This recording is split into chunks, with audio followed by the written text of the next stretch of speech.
Bonjour chers frères et sœurs, salut aux amis de l'histoire. Je vais commencer une série de vidéos sur la question du terrorisme à travers l'histoire. C'est vrai, je reviendrai sur les Gouans, des populations qui sont des proto-Akans, qui sont très proches des Akans.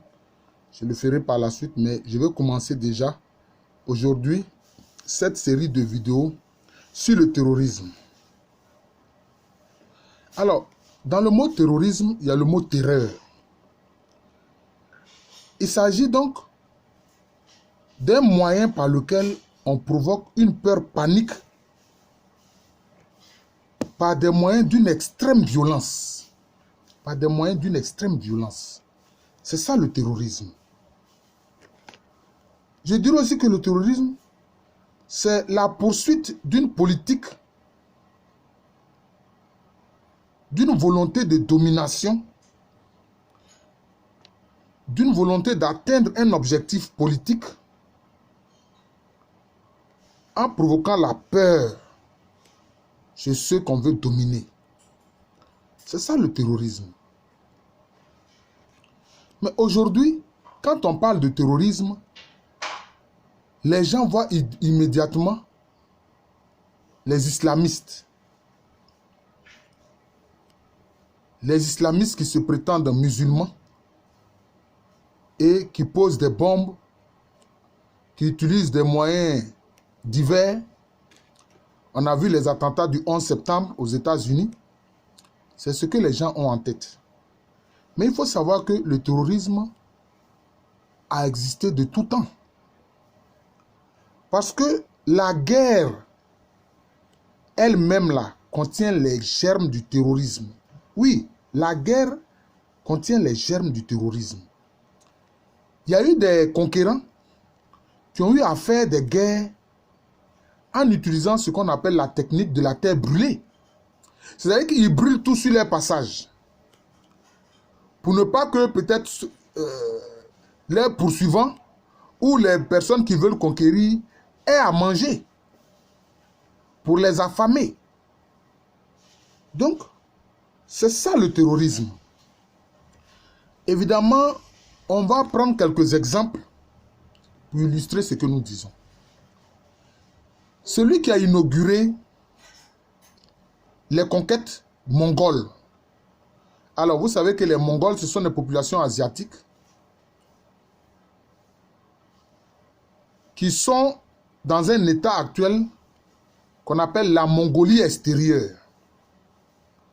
Mais il y a des Mongols qui font partie de la Chine populaire. Cette partie des Mongols qui fait partie de la Chine populaire, ce territoire-là, donc, qui fait partie de la Chine populaire, habité par les Mongols, est appelé la Mongolie intérieure. Mais Genghis Khan, au Moyen-Âge, quand il inaugure ses conquêtes, ce qu'on a appelé les conquêtes mongoles, mais Genghis Khan a utilisé la terreur. C'était un véritable terrorisme. Dans des lieux qu'il a eu à conquérir, il a fait trancher des têtes, de nombreuses têtes humaines, au point où il dit qu'il va constituer une montagne de têtes humaines. Vous voyez? C'était cela. Et quand les Mongols allaient envahir une ville, ils envoyaient des messagers dire « Soumettez-vous, sinon, nous allons tout raser, nous allons tuer tout ce qui vit. » Donc, quelquefois, certaines villes même se soumettaient avant même que les Mongols n'arrivent. Ils ont eu à conquérir toute la Chine. Ils ont créé la dynastie qu'on a appelée la dynastie des Yuan. Ils ont conquis une bonne partie du nord de l'Inde actuelle. Le Taj Mahal dont on parle, ce monument-là, qui a été bâti par Shah Jahan. Mais Shah Jahan, c'était un conquérant mongol, c'était un dirigeant mongol. Ils sont même arrivés jusqu'à Bagdad, à l'époque de l'Empire abbasside. Et ils ont détruit Bagdad. Ils ont semé la peur panique à Bagdad. D'ailleurs, qu'est-ce qu'ils disaient? Ils disaient aux musulmans que, bon voilà, Allah nous envoie pour vous punir. C'est ce que les Mongols disaient. C'est ce qu'ils disaient aux habitants de l'Empire abbasside. Allah nous envoie pour vous punir. Parce que vous ne faites pas ce qu'il vous demande. Vous voyez? Donc les Mongols ont utilisé du terrorisme. Ils ont fait usage de la terreur dans leur conquête. Donc le terrorisme ne date pas d'aujourd'hui. Même ici en Afrique, Shaka Zulu, quand sa mère est morte et qu'il a décrété 1 an de deuil, mais il avait interdit que les gens fassent de la culture, que les gens fassent de l'agriculture, de l'élevage, etc. durant 1 an. Mais ceux qui faisaient l'erreur de ne pas obéir à cela étaient systématiquement tués. Quelquefois, ils étaient empalés. Vous voyez? C'était une politique de terreur. C'était une politique de terreur. Vous voyez? Même plus près de nous, Samori, il a utilisé aussi la politique de terreur quand il était pourchassé par les Français. Et puis les Turcs ottomans, c'est-à-dire les conquérants turcs. Mais comment ont-ils fait pour conquérir Constantinople, qui était la capitale de l'Empire de Byzance? Qui était la capitale de l'Empire de Byzance. D'ailleurs, aujourd'hui, le site de Constantinople est appelé Istanbul. Voilà, la ville de Constantinople a pris le nom d'Istanbul quand les Turcs ottomans ont conquis la ville. C'était un empire chrétien, l'empire chrétien de Byzance. Mais qu'ont fait les conquérants turcs ottomans? Ils avaient du mal à conquérir Constantinople. Et qu'est-ce qu'ils ont fait? Ils ont pris des cadavres déjà infestés par la peste et d'autres maladies très contagieuses.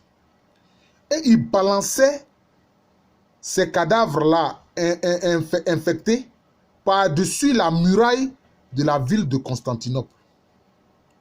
Et ça a provoqué des épidémies. C'est comme ça qu'ils ont fini par conquérir la ville de Constantinople. Mais c'était un moyen de terreur, c'était du véritable terrorisme. C'était du véritable terrorisme. Il faut savoir cela. Et la politique de génocide, quand on veut commettre des génocides, mais c'est du terrorisme, puisqu'on a l'intention de cibler un groupe et de l'exterminer totalement.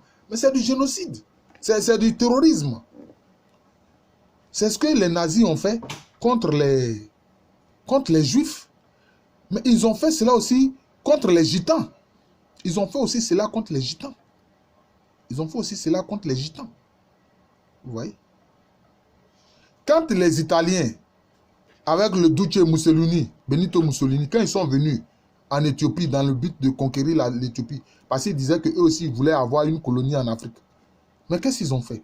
Ils ont fait usage aussi de terrorisme. Ils détruisaient tout sur les passages en Éthiopie. Hein? Sans oublier, bien sûr, la politique de pillage. C'est comme ça qu'ils ont pris un obélisque qu'ils sont venus mettre à Rome. Je ne sais même plus si on dit une obélisque ou bien un obélisque, ça, je ne sais pas. Voilà. C'est ce qui s'est passé. Il y a d'autres aspects. Regardez par exemple, dans la conquête de l'Ouest américain. Quelquefois, on présente cette conquête de l'Ouest américain comme un épisode glorieux, etc. Avec... c'est comme qui dirait aller à la guerre en chantant. Mais ce n'était pas aller à la guerre en chantant. Dans cette conquête de l'Ouest américain, mais les colons américains blancs, mais ils se sont livrés à une politique d'extermination contre les Indiens, contre les Amérindiens. C'était du véritable terrorisme. Qu'est-ce qu'ils ont fait? Parce qu'il y avait beaucoup de tribus indiennes qui étaient des tribus nomades et qui vivaient, disons, de la chasse de bisons. Les bisons, ce sont des bovidés. Ce sont des bovidés, ils sont comme des bœufs sauvages. Voilà. Ce sont des bovidés. Et d'abord, ils se nourrissaient de la viande de ces bisons-là. Et c'est avec les peaux de bison qu'ils faisaient leur tente, qu'on appelle les tipis. Et puis c'est avec ces peaux de bison-là aussi qu'ils faisaient des tenues pour se protéger contre le froid pendant l'hiver. Mais que faisaient les colons américains? Mais ils tuaient systématiquement les bisons-là comme ça pour affamer les Indiens. C'était du véritable terrorisme. C'était du véritable terrorisme. Il y a tellement d'exemples. Hein? Quand j'ai répondu à ces petits racistes de la Ligue européenne identitaire, j'ai parlé de la politique du roi anglais au début du 19e siècle en Irlande. Hein? Il a laissé mourir plus d'1 million d'Irlandais de faim parce qu'il estimait que c'était des sous-hommes. Et les quelques petites productions de blé, de lait et de fromage qu'il y avait, il a préféré exporter ça pour laisser mourir plus d'1 million d'Irlandais. Vous voyez? C'était du véritable terrorisme.